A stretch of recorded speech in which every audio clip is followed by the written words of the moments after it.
할렐루야. 사랑과 은혜가 충만하신 하나님, 은혜와 사랑에 감사합니다. 주님께서 함께하여 주셔서 오늘도 우리를 사랑하여 주시고 함께하여 주시고 이 시간도 또한 수요 예배로 하나님 앞에 영광 돌릴 수 있도록 은혜 내려주신 하나님 감사합니다. 지난 3일간도 지은 모든 죄악들은 이 시간 예수 그리스도의 십자가의 보혈의 피로 깨끗하게 씻어주시고 이 시간 거룩하신 하나님 앞에 진리의 영이신 성령으로 예배하는 시간 되게 도와주시옵소서. 하나님, 이 시간 또 하나 마태복음 말씀을 통하여서 우리에게 친히 말씀하여 주시고 성경의 저자이신 성령 하나님께서 이 시간 친히 깨닫는 지혜를 더하여 주시옵소서. 우리들 말씀에 순종하며 주님의 말씀대로 믿고 아버지 따라갈 수 있는 우리가 되게 축복하여 주시옵소서. 이 부족한 종의 모든 어물들은 가리워 주시고 오직 이 시간 예수 그리스도만 증거되게 도와주시옵소서. 모든 걸 주님께 맡기며 거룩하신 예수 그리스도의 이름으로 기도합니다. 아멘.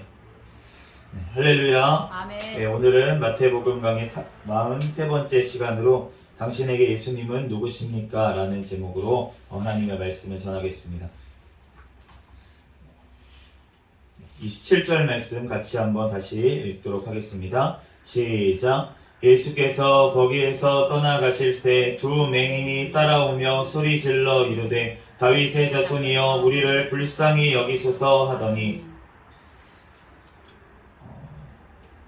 신약 성경에 보면은 이 복음서에 보면은 이 맹인을 고친 기사들이 여러 번 나옵니다. 여러 번 나오는데 그런데 오늘 이제 마태복음 지금 9장에 나와 있는 이 기사는 우리가 굉장히 유명한 기사가 하나 있죠. 네, 바디메오라는 이름까지 나오는 그 기사가 있는데 그거는 지금 마태복음 20장에 나와요. 20장에 나오는 그때도 소경 두 사람이라고 나와 있는데 이제 마가복음에는 이제 한 사람 바디메오라고 이렇게 되어 있고 누가복음에도 한 사람이라고 되어 있습니다. 그래서 이게 근데 여리고에서 일어난 다 일이거든요. 마태복음 20장부터 이 바디메오 이 사건은 그렇기 때문에 이 20장에는 두 사람이라고 했고 누가복음에는 한 사람 바디메오라고 했기 때문에 다른 기사냐라고 이렇게 생각할 수도 있는데 그런데 여러 가지 정황상으로 봤을 때는 같은 기사고 그러면은 왜 마태복음에는 두 사람이라 그러고 그런데 이것을 지난번에 무덤가에서 두 사람을 고치셨던 기사도 마찬가지로 이제 마가복음하고 누가복음에서는 한 사람이라고 했는데 여기 마태복음엔 두 사람이라고 했던 거를 보면은 우리가 이제 마태복음은 제자인 마태가 썼습니다. 그렇기 때문에 두 사람이 더 정확하게 표현을 한 거다라고 생각이 들고 그러면은 마가복음하고 누가복음에는 왜 한 사람이라 그랬냐? 예수님과 주도했던 사람이 한 사람인 거예요.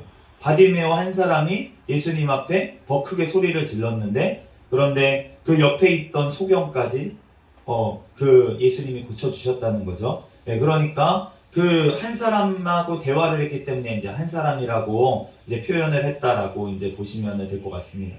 그런데 어쨌든 지금 마태복음에 이제 이 9장에 지금 나와 있는 이 맹인을 두 사람을 고치신 사건은 지금 언제 나오고 있습니까? 지금 예수님께서 건너편 본동대 가버나움에 지금 가시고 나서 지금 이 모든 기적들이 지금 쭉 이어져서 나오는 것을 알 수가 있고 지금 회당장 야이로의 딸을 지금 고치신 죽음에서 살리신 사건 이후에 거기에서 이제 떠나가실새 두 맹인이 따라오면서 지금 예수님을 지금 다윗의 자손이여 이렇게 소리를 친 이 사건을 볼 수가 있습니다. 우리가 이 다윗의 자손이여 그러면서 뭐라고 이제 얘기를 했냐면 따라오면서 소리를 질렀다라고 얘기를 하고 있습니다. 우리가 예수님을 따라오면서 소리를 지르면서 이 사람들이 지금 다윗의 자손이여 이렇게 소리를 질렀다는 거예요. 우리가 예수님을 처음에는 우리가 쫓아가야 될 줄로 믿습니다. 주님 앞에 소리를 질러야 돼요.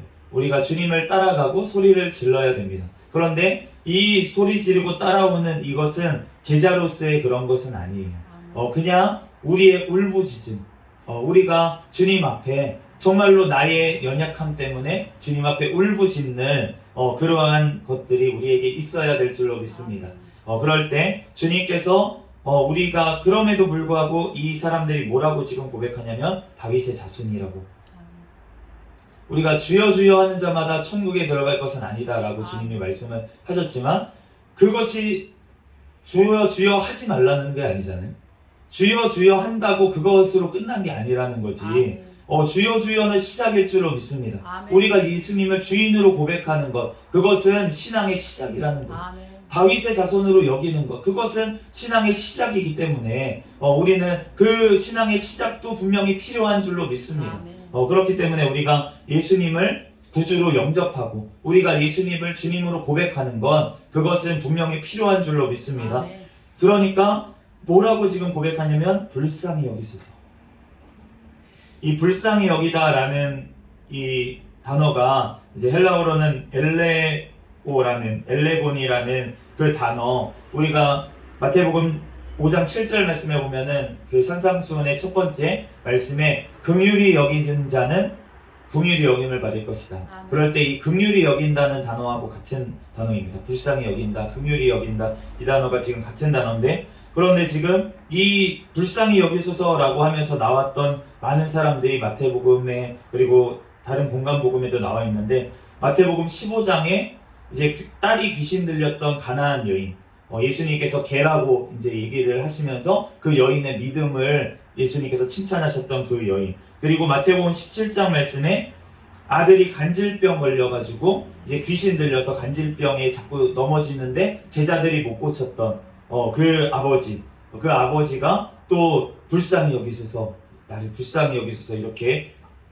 외치면서 나왔고, 이제 마태복음 20장에 보면은, 그리고 마가복음과 누가복음에 나오는 바디메오와 그 옆에 있던 그 맹인 같은 경우에는 그 맹인들도 지금 우리를 불쌍히 여기소서 이렇게 외쳐고, 누가복음 17장에 10명의 나병 환자가 있었습니다. 그 환자들도 주님 앞에 나올 때 우리를 불쌍히 여기소서 이렇게 주님 앞에 기도를 했다는 거예요. 우리가 주님 앞에 나올 때 우리를 불쌍히 여기소서라고 주님 앞에 기도해야 될 줄 믿습니다. 아멘. 우리가 진짜로 불쌍한 처지이기 아멘. 때문에 우리가 죄로 말미암아서 우리가 모든 것들을 잃었습니다. 사실은 우리가 우리의 생명도 빼앗겼습니다.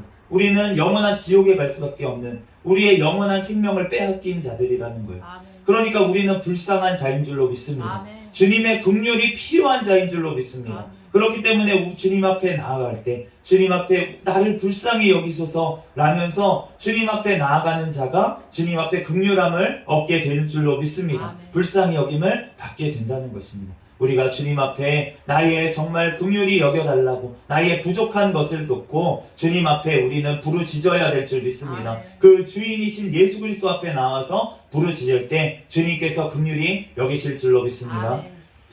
28절 말씀 같이 읽겠습니다. 시작. 예수께서 집에 들어가심에 맹인들이 그에게 나아오거늘 예수께서 이르시되 내가 능히 이 일을 할 줄을 믿느냐 대답하되 주여 그러하오이다 하니, 예수께서 집에 들어가셨다라고 말씀을 하시는 거예요. 어느 집일까는 그 맹인들의 집이었을지 아니면은 다른 어떠한 집이었을지 제자리의 집이었을지 그것까지는 정확하게 본문에는 나와 있지는 않습니다. 그런데 어쨌든 집에 들어가셨다고 하는 것은 무리가 있는 데서 지금 고쳐주신 게 아니라는 거죠. 뭔가 밀폐된 장소가 필요하셨던 거예요. 그러니까 그것을 알 수 있는 이유가 무엇이냐면은 그 뒤에 고쳐주신 다음에 예수님께서 이것을 다른 데 가서 얘기하지 말라 이렇게 말씀하신 것을 보면 이 기적을 베푸실 때 이 지금 상황은 보이시지 않으려고 예수님께서 계획을 하셨다는 것입니다. 아멘. 그렇기 때문에 집으로 들어가셨는데, 그래서 이제 이들이 다시 예수님 앞에 나옵니다. 우리가 신앙의 초창기 때 우리가 자꾸 막 이렇게 드러내고 싶어 하는 경향이 있어요.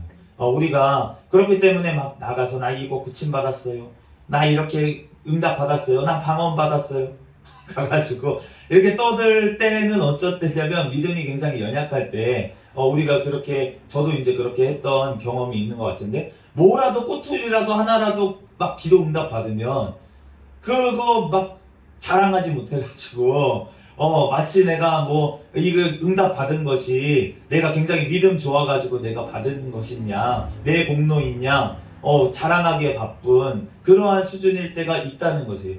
그렇기 때문에 주님께서 그걸 알기 때문에 지금 그렇게 하는 게 아무 도움이 안 되기 때문에 주님께서는 지금 집에 들어가서 이 맹인들을 고쳐주시기를 바라셨다는 거예요. 우리가 마태복음 20장에 나오는 그 여리고에서 외쳤던 그 바디메오는 달랐습니다. 그 바디메오는 지금 이 상황이랑 달랐다는 거예요. 맹인들이랑. 아무튼 그 예수님께 나왔던 이 맹인들을 지금 조용한 곳에 이제 집으로 들어가서 다시 한번 물어보세요. 예수님이 뭐라고 오늘 물어보시냐면, 내가 능히 이 일을 할 줄을 믿느냐? 이 일을 할 줄을 믿느냐? 이 지금 맹인 두 사람은 믿음이 굉장히 적은 상태였던 것 같아요. 그러니까 예수님께서 다시 한번 믿음을 확고하게 하시기 위해서 주님께서 다시 한번 물어보시는 거예요. 진짜로 너가 내가 믿느냐? 내가 고칠 줄을 믿느냐? 그러니까 대답을 합니다. 주여 그러하오이다. 그러하오이다. 그런데 뒤에 보면은 이 사람들이 그렇게 믿음이 있어서 이 고백한 게 아니었어요. 그럼에도 불구하고 예수님께서 지금 주여 그러하오이다. 내가 능히 이 일을 할 줄 믿느냐? 주여 그러하오이다. 하니까 주님께서 고쳐주십니다. 29절 말씀 읽어보겠습니다. 시작. 예수께서 그들의 눈을 만지시며 이르시되 너희 믿음대로 되라 하시니. 지금 예수님께서 눈을 만지시며 그들에게 뭐라고 말씀하시냐면 너희 믿음대로 되라 이렇게 말씀을 하셨다는 거예요. 자, 그러면은 다를 때 예수님께서 어떻게 고쳐주셨습니까? 예수님께서 말씀으로만 얘기하셨던 사람들도 있었어요. 그 전에 혈루병을 고침받은 여인은 어떻습니까? 옷가에 손을 대면 내가 낫겠다는 믿음으로 예수님 앞에 나와서 옷가에 손을 댔어요. 그런데 이 맹인들은 지금 어떠한 믿음이냐면 예수님이 뭔가 손을 대셔서 만져주시면 낫겠다라는 믿음이었다는 거예요. 그러니까 너네 믿음대로 되라 라고 하시는데 그 전에 예수님이 뭐라고 하셨냐면 이 사람들의 믿음이 어느 정도 수준인지 아신다는 것입니다. 그러니까 손을 대시는 거예요. 예수님이 말씀만 하시면 고치실 수 있는 줄로 믿습니다. 그런데 손을 굳이 대셨다는 거는 그러한 믿음밖에 안 됐다는 거예요. 뭔가 그래도 터치가 있어야 그래야지 고침 받겠다라는 정도의 믿음이었기 때문에 이 사람들이 지금 예수님께서 눈을 만져주시면서 지금 고쳐주신 줄로 믿습니다. 그러니까 굉장히 작은 믿음이었다는 거예요. 그럼에도 불구하고 예수님께서 고백을 하니까, 예수님을 주님으로 고백을 하니까, 그러니까 고쳐주신 줄로 믿습니다. 30절에서 31절까지 말씀 읽어보겠습니다.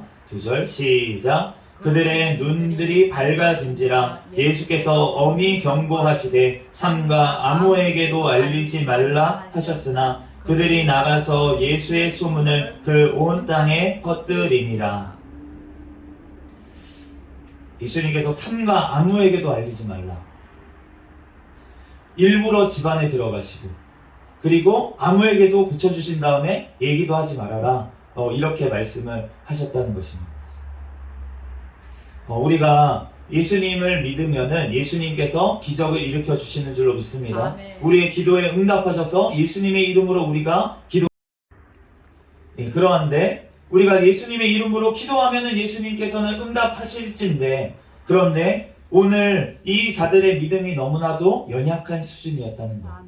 예수님께서는 그 기적을 베푸시고 고쳐주시고 이것으로 끝내기 위해서 이 땅에 오신 것이 아닙니다.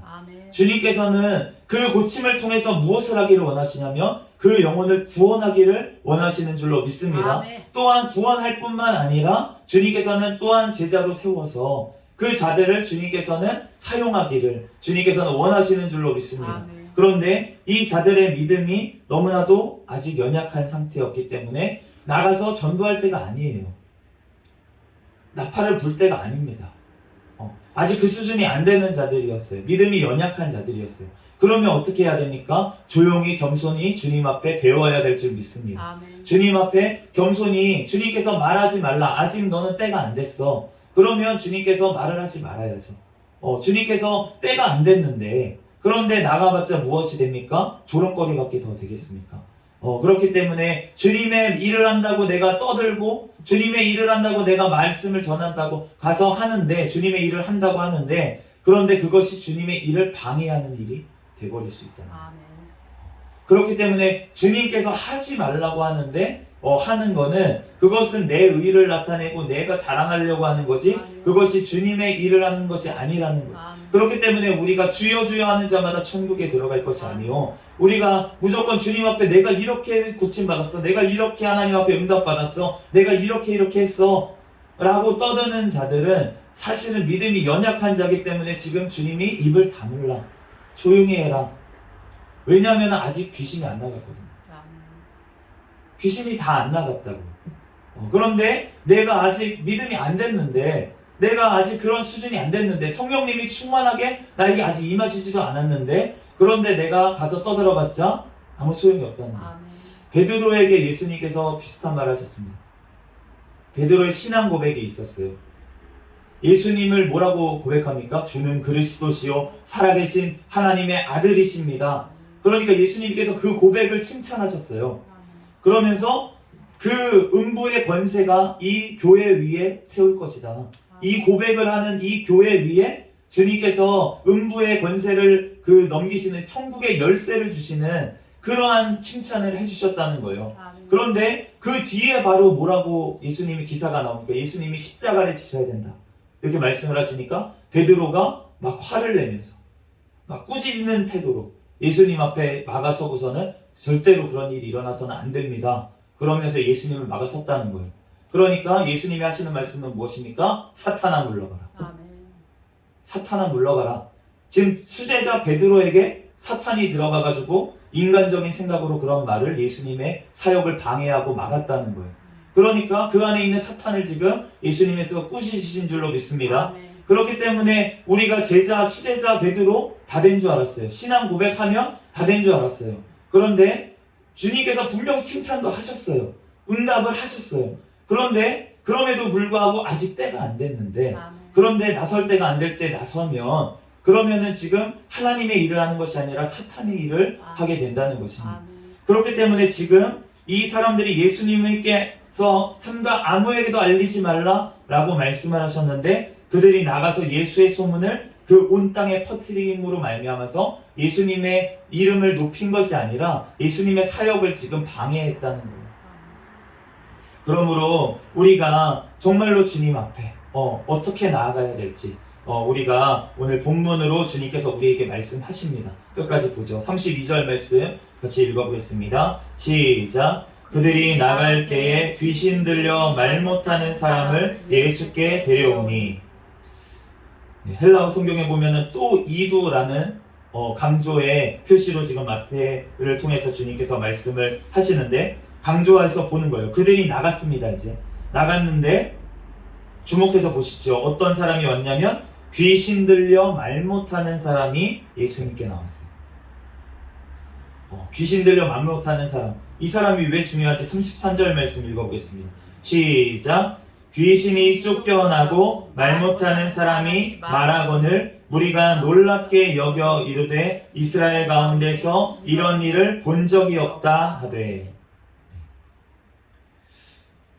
이런 일을 귀신이 지금 쫓겨났습니다. 귀신이 쫓겨나니까 말 못하던 사람이 지금 말을 했어요. 그런데 이 기적을 지금 어디서 행하셨냐면 예수님이 바깥에서 행하셨습니다.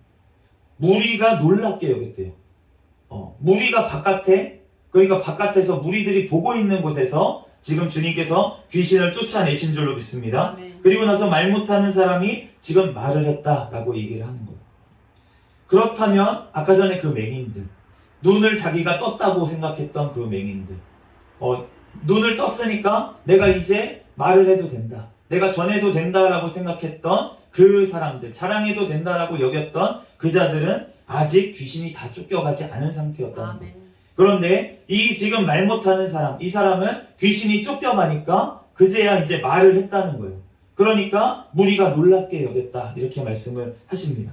그런데 이거를 강조해서 지금 얘기하는 이유가 있다는 것입니다.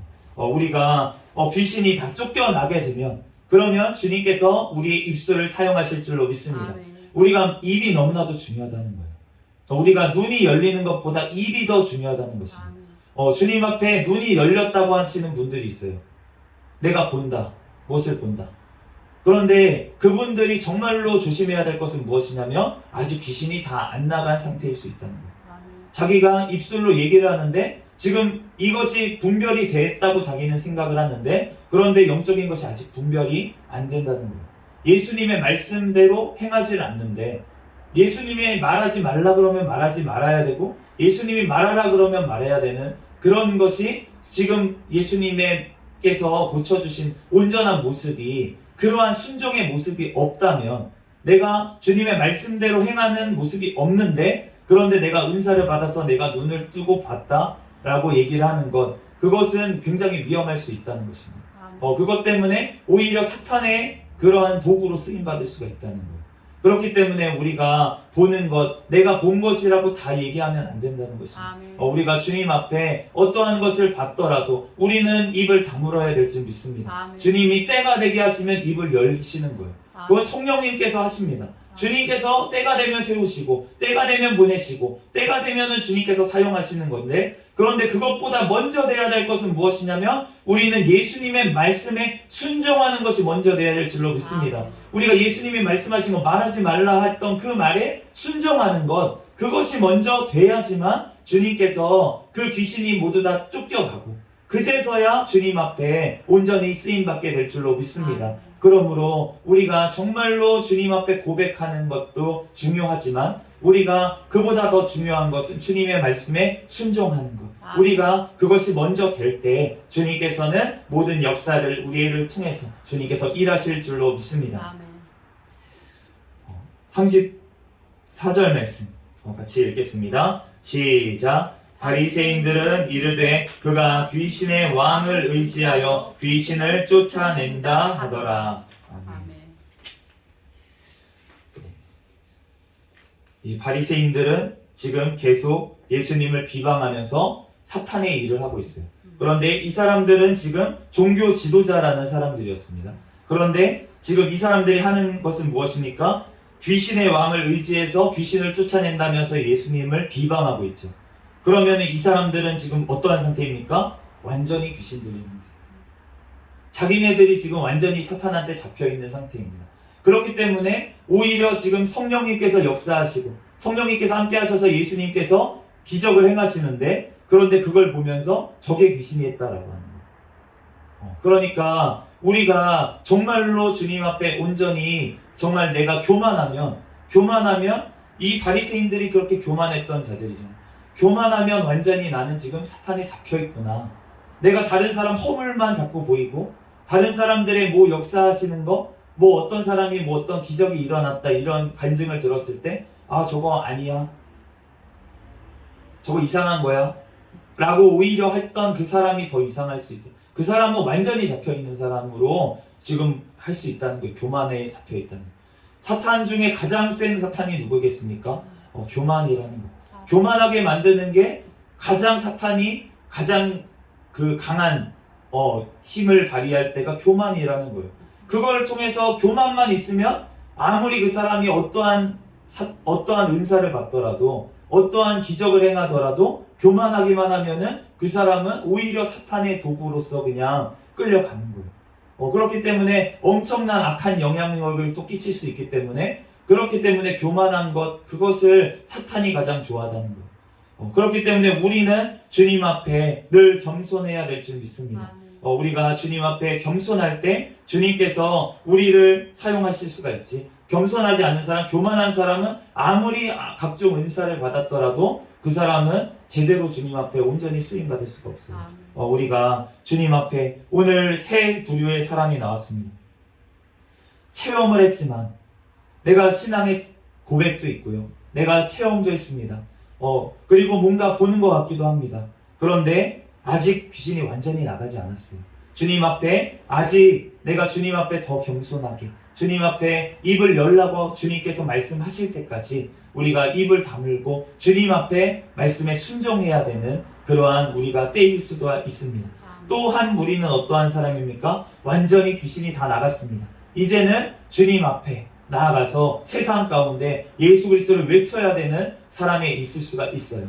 이러한 사람은 주님 앞에 온전히 그런데 이런 사람의 특징은 무엇이겠습니까? 예수님 앞에 완전히 순종하는 사람, 주님의 말씀 앞에 겸손하게 엎드린 사람, 이러한 사람을 주님께서는 사용하시는 줄로 믿습니다. 내가 아직 그 때가 되지 않았을 때 주님께서는 좀 더 나에게 시간을 기다리라고 주님의 때까지 말씀을 하시는 것입니다. 우리가 정말로 성령의 충만함을 받으면 주님께서 정말로 우리의 입술을 열어서 주님을 증거하는 자리에 우리를 세우실 줄로 믿습니다. 또 한 무리가 있는데 귀신 들려서 비방하는 사람. 그런데 이러한 자들이 우리 주변에도 교회 내에서도 같이 섞여 있을 수 있다는 거예요. 이러한 무리들이 지금 예수님 옆에 다 붙어있던 예수님의 무리 그 가운데, 예수님을 지켜보고 있던 그 무리 가운데 다 같이 있었다는 것입니다. 우리가 성경 말씀을 우리 믿는 자들에게 주신 줄로 믿습니다. 이 말씀을 여기 귀신 들려 비방하는 바리새인 있는 밖에 있는 사람 아닙니다. 교회 내에 있는 사람이죠. 그렇기 때문에 내가 지금 어떠한 상황에 놓여 있는지, 우리가 이 세 부류 중에 도대체 나는 어떠한 곳에 속해 있는지, 어떠한 정도의 수준인지 우리가 말씀으로 나를 비춰봐야 될 줄 믿습니다. 우리가 주님 앞에 정말 어느 정도 귀신이 들려 있는지, 정말 주님 앞에 정말로 내가 성령으로 충만한지, 우리가 그 척도가 주님의 말씀에 순종하는지 안 하는지, 내가 표적과 기사가 나타나는지 안 나는지는 우리는 2차 문제라는 거예요.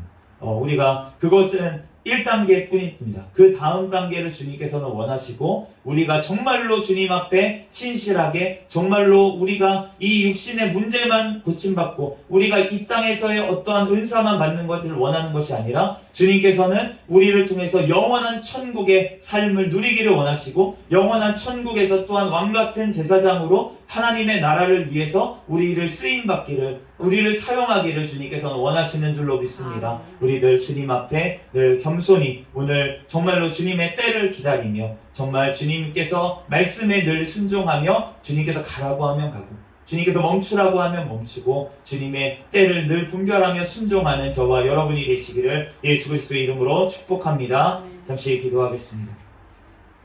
할렐루야. 사랑과 은혜가 충만하신 하나님, 은혜와 사랑에 감사합니다. 주님께서 사랑하여 주셔서 하나님 오늘 말씀을 통하여서 하나님 아버지, 나의 아버지 하나님 지금의 수준의 아버지 상태를 주여 바라보게 하신 하나님 감사합니다. 하나님 주님 앞에 하나님 아버지 온전히 하나님 아버지 말씀에 순종하는 데까지 이르게 도와주시옵소서. 하나님 그럴 때 하나님께서 나의 입술을 열어 하나님 예수 그리스도를 아버지 담대하게 아버지 증거하는 자리에까지 주님께서 세우실 줄로 믿습니다. 하나님 우리들 아버지의 그 때를 기다리며 늘 주님의 말씀 가운데 거하게 하여 주시옵소서. 모든 걸 주님께 맡겨오며 거룩하신 예수 그리스도의 이름으로 기도합니다. 아멘.